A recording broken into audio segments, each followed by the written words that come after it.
Hello ladies and gentlemen, and welcome to a new night point of view review of the new Škoda Fabia style package. We have a 1.0 TSI 110 horsepower 6-speed manual. If we turn on, you can see the upgraded LED headlight. We're sitting on 16-inch alloys, beautiful orange color at night ambience. We have basic LED lights on the rear and 380 liters cargo space. This is almost like actually exactly the same as Golf, so car is a little bit longer and wider and a little bit shorter than the previous generation.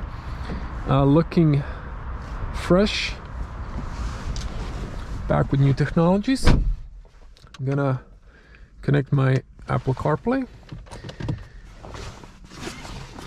I have to return the car in half an hour, so we'll see. I don't have enough time to go outside the city, but you can see the headlights are quite good, definitely better than the basic lights. Let's start driving immediately, because I'm getting a little short with the time. Salesperson that's driving the car finishes up at 6, so they would like to go home. Salespersons are always a little bit actually the salons at this moment are a little bit short with cars, so that's the reason why it's harder to get for me the car for a 24-hour test. Okay, new Fabia. Just a little touch of the interior. It looks very fresh. You now have the digital cockpit. This is a upgrade. Trying to avoid that big construction work hole. As you can hear, the engine is quite punchy. It's not that loud, but it is a little bit louder than on the new Polo. I'll do a little comparison as well, but the interior is really kind of refreshed for Fabia. It just feels like a huge step up. Have a nice big screen. It's also optional, but it feels better. It looks better. Now the driving part. Well, 110 horsepower is a definitely recommendation. Now I would even recommend going for a DSG, or the automatic transmission, 7-speed automatic, because city traffic can be horrible and it's just a lot easier. But you know, some people prefer the manual. Manual is precise, it's good, but again, the Volkswagen Polo feels a little bit better when you put the gears inside.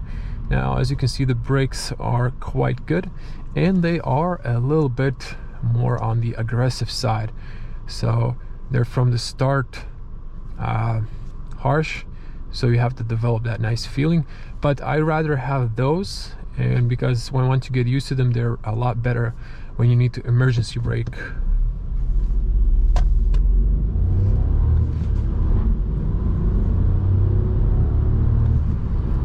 Now, this is a small car, and it's snippy with this 110 horsepower.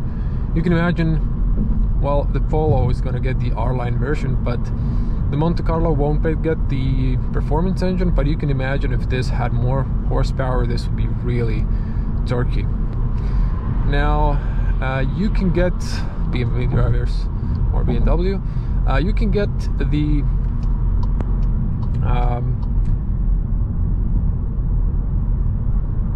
driving modes. In that case, you will be able to configure the response of the steering wheel and the throttle, but in this one you don't have that option. So it's I would say kind of soft. Doesn't give you a lot of feedback, but I would say it's not too soft. So it gives you a little feedback, but not like in a sport version if you had those driving modes options spec'd. And now handling is good. I've been a little bit rough. There was slight back end sticking up really slightly on a second attempt. I didn't manage to force it out, so the car is very stable and it feels confident in the bends if you're a little bit more aggressive. And overview inside the car is excellent for the mirrors. You have nice big windows if you need to check your blind spot in the middle mirror. Good overview on the rear as well. And overall, it's a very fine car. Unfortunately, I've reviewed the interior exterior of the previous generation, but I haven't had an opportunity to drive on. But I do know that the engine inside is more or less the same, but unfortunately I cannot compare the previous generation because I would be lying. I just don't have the experience. I never got the chance to drive the previous generation, unlike the Polo, which I did. But comparing Polo, there are really small changes. It's not that much of a big difference. Now, when I was comparing this to Polo, definitely one thing that I do notice, actually two things. Two things are the transmission feels way better. At least when you put it in the gear, it's a lot less. It's more smoother. It's more precise on Volkswagen rather than Škoda. That's also one of the reasons why I would go for the automatic transmission. But the second thing is the soundproof, and I think that's the Škoda's down point on all of their models. The soundproof could be better. In some cars, like in Superb, it's good, but in Octavia, it's like sometimes it's good, sometimes it could be better, and in Fabia, it could definitely be better. I was hoping they improved the seals, but I don't think it's even the seals on the doors. I think maybe Volkswagen is using some sort of more materials, although it is the same hard plastic on the doors, but maybe inside they're maybe using some foam to like dampen the sound a little bit more, or I don't know.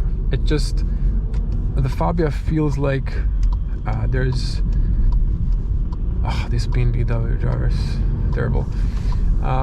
They're all not like that, but some are just, never mind. The Fabia just, it's a good car, but that the soundproof could be just a little bit better. And now comparing with the Polo, why am I saying this? I'm saying this because you get physical AC controls. Like compared to the last car I had on test, it was a Life package. This is a Style package, and the both cars were almost the same price. It was like a few €100 of difference. And in this one you get the long virtual cockpit, which is, by the way, very nice and big.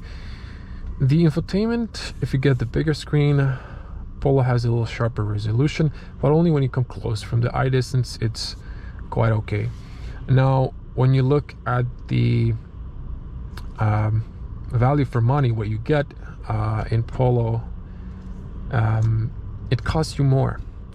If you want the same package, you're getting Škoda. But if you go for the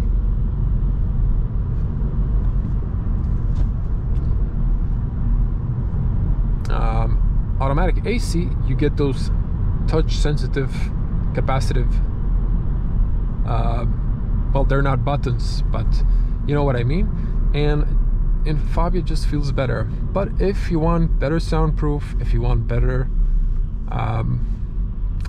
manual transmission, because in this one kind of sometimes miss the gear, almost not miss it, but it's like it's just a little bit harder to put it in the gear. In Volkswagen, I was just, so those are like small details, fine tuning of both cars. And I think, you know, that Volkswagen is in past, you know, owns Škoda. They're stealing their ideas, the good ones, putting it into Volkswagen, but and holding them back a little bit just to make that price gap, but just doesn't feel that much anymore that Volkswagen holds that value that it used to. You can see the ambient light here now. It's a small detail, but I don't think you can change the colors. We're searching, but if there is an option, there's like two colors then, I think, like a red and white, but in this car I think it's not spec'd. Handling, something I didn't mention. 16-inch, quite comfortable. If you go over the speed bumps, it's okay. If you go for this manholes, this was a bigger one. It honestly feels the same as on the Polo. All the Polo had 15-inch tire, alloys and tires, more comfort. So in that case, yeah, it was more comfort.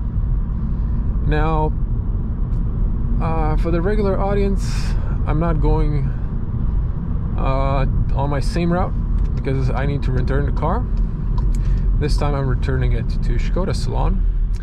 So traffic today kind of messed up my plans, but we will cover the highway. We just won't end the video in the garage. We'll end it at the Škoda dealership. But you can still see the car in the day point of view driving with no talking. And what else to say about Fabia besides that it looks way better? It's backed with more technology. Well, one thing is important to say and to give a little bit perspective. This car, well, it's the base price is a little bit more expensive, same as in the Polo, and I can justify it completely. Yes, there are some technology upgrades, but the current situation with the chip shortage, with the, you know, inflation, well, it's not that much about inflation, it's more about chip shortage and production. So what car manufacturers decided to do is they've decided to raise their prices, and by raising their prices, they're doing that because there's a huge demand and they can deliver those cars. So they've increased the prices and thinking like, oh, we're gonna make more money, but we're gonna try discouraging people from ordering new cars right now. But if they order, or if they keep ordering, which they do, and which they are, then they're gonna make more money. So it's like win-win for them, but not win-win for you. So today is not the best time to, today. In general, like in 2022, it's not the best year to buy a new car. Simply because it's just more expensive. Even the used cars. I've talked about this in my Polo review.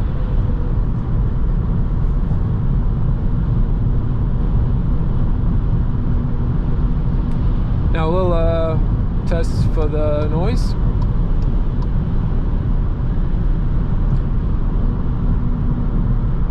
In this car I can hear more tire noise and more wind noise compared to Polo. And yes, sometimes it depends on the surface of the tarmac or the asphalt, but in this case I've driven part of the same road and it just feels a little bit noisier.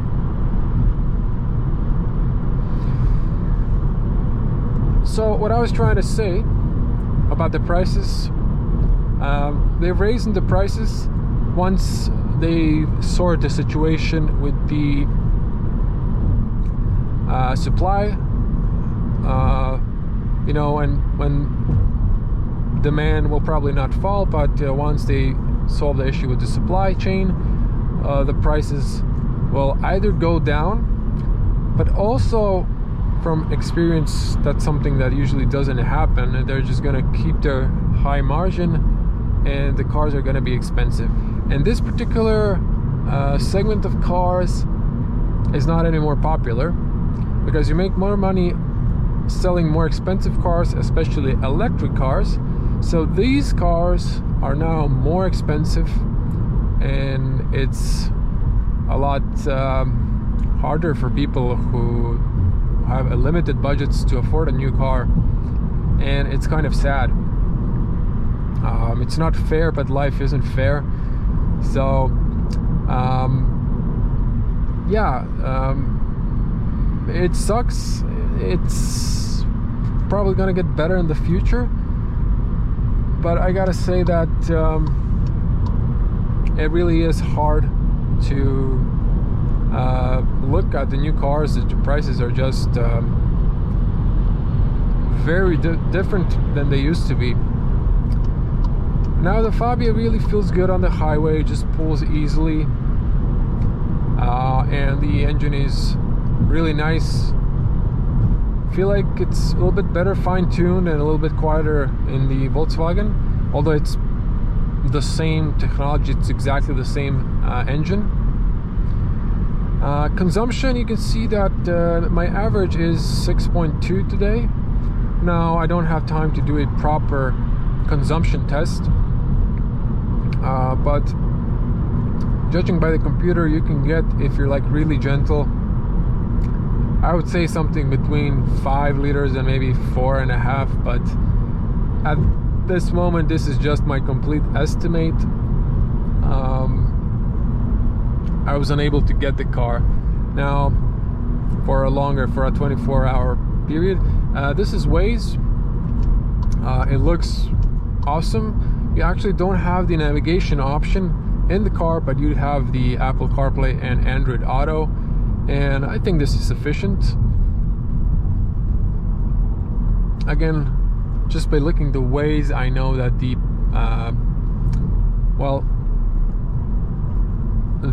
resolution on the Polo is just slightly sharper. Now, another reason why I would go for the automatic is these new cars, they have the computer that's really tuned for like low consumption, and then it wants you to shift really early, and the gap between the gears for driving on the recommendation is so small that you just sometimes get confused. And then in the traffic and the gears are not so smooth, just do yourself a favor. If you're in traffic, if you're on a city commute, just get the automatic, especially in the city, in the start stop on the traffic lights. You're gonna thank me in the future. So that's my recommendation, if of course you have the budget for that. Now this car is well packed, but doesn't have the camera to read the signs, although I think that shouldn't be a problem. It actually has a camera on the top, but it was maybe software locked. To be honest, I haven't checked the configurator in detail, but the entry models compared to all the other models have some limitations like those. It's probably just software wise limited.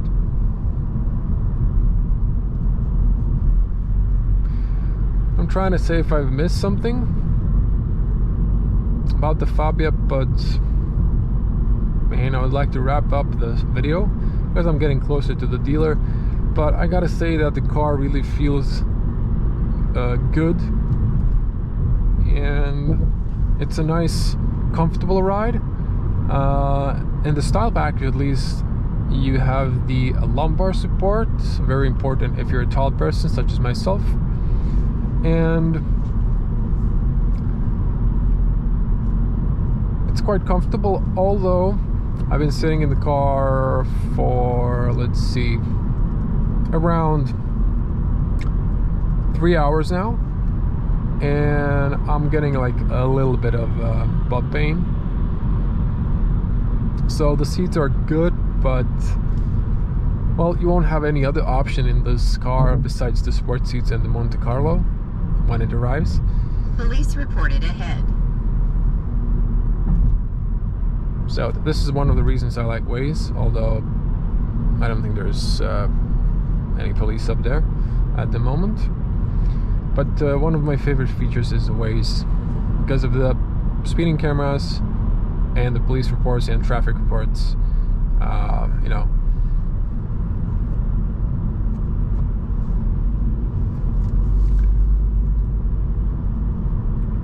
and now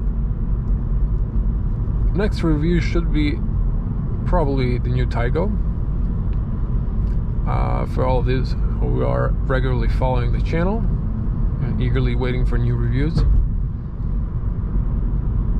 there is a separate review, actually just like a point of view driving, no talking day, where you can hear all of the engine sounds, so feel free to check it out if you like this video.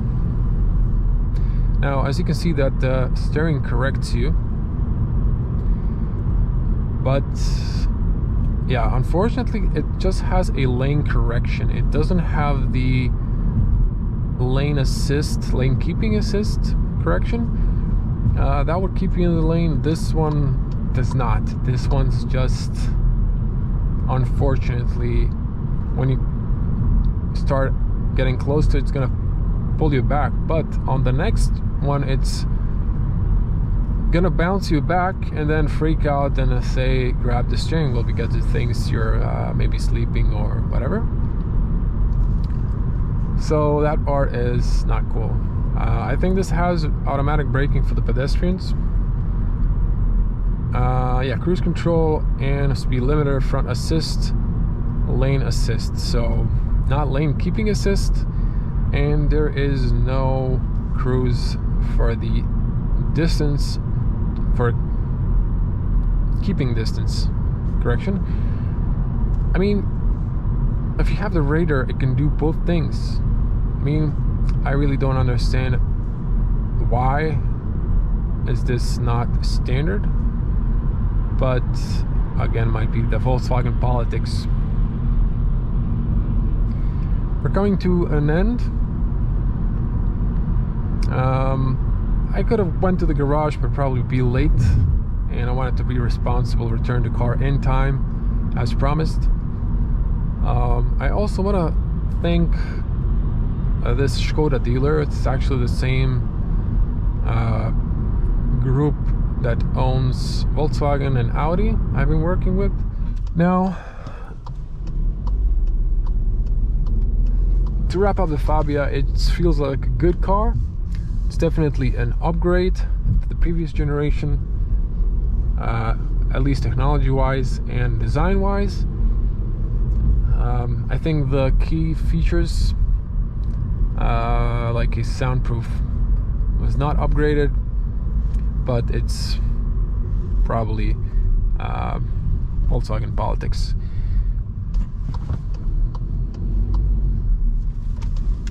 So if you're looking for a new Škoda, you can come here, Porsche Zagreb Slavonska, so it's east, sort of is east part of the city in Zagreb. You can come and check out the new Škoda cars. They're gonna give you a nice deal. They're really approachable. You might even get some discount. So